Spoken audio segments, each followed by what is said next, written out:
కవిత లోకం మైలపడిపోయిందే. రోజూ మా ఇంట్లో అన్ని గోడల గదుల్ని పలకరించే నేను, రోజూ మా ఇంట్లో అన్ని గోడల గదుల్ని పలకరించే నేను, ఎందుకో నెలలో ఓ 3 రోజులు 4 గోడల గదిలో గడపాల్సి వస్తుంది.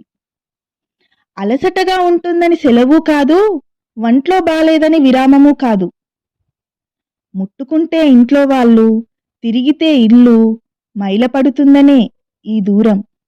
ముట్టుకుంటే ఇంట్లో వాళ్ళు, తిరిగితే ఇల్లు మైలపడుతుందనే ఈ దూరం. గర్భాశయంలో అండం విచ్ఛిన్నమై యోనిగుండా రక్తం వచ్చే రోజులవి. గర్భాశయంలో అండం విచ్ఛిన్నమై యోనిగుండా రక్తం వచ్చే రోజులవి. ఆ రక్తాన్నే మైల, చెడు రక్తం, అంటు ముట్టు అని ఇంకా ఏవేవో పేర్లున్నాయి.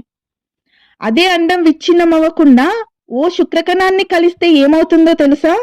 అదే అండం విచ్ఛిన్నమవ్వకుండా ఓ శుక్రకణాన్ని కలిస్తే ఏమవుతుందో తెలుసా? పిండంగా మారి 9 నెలల తదుపరి అమ్మ ఎన్నో నొప్పులు పడగా బిడ్డ బయటకొస్తుంది. పిండంగా మారి 9 నెలల తదుపరి అమ్మ ఎన్నో నొప్పులు పడగా బిడ్డ బయటకొస్తుంది. ఏ మందులు వేసుకున్నా, వేరే ఏ కృత్రిమ ప్రక్రియలు అనుసరించినా అండం లేని పిండం, పిండం లేనిదే ఏ బిడ్డ ఈ భూమి మీద పుట్టదు. ఏలియన్స్ గురించి తెలియదు గాని ఈ ప్రపంచంలో ప్రతి బిడ్డ ఇలాగే పుడుతుంది.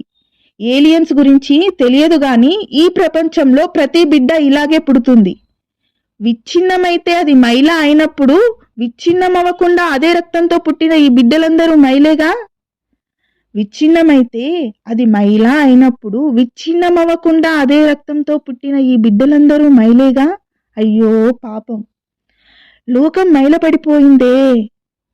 నేనైతే 3 రోజులైనాక తలస్నానం చేస్తే మళ్ళా ఇంట్లో కలిసిపోవచ్చు. నేనైతే 3 రోజులైనాక తలస్నానం చేస్తే మళ్ళా ఇంట్లో కలిసిపోవచ్చు. మరి మీరెన్ని స్నానాలు చేస్తే మీ మైల పోతుందో నాకైతే తెలియదు.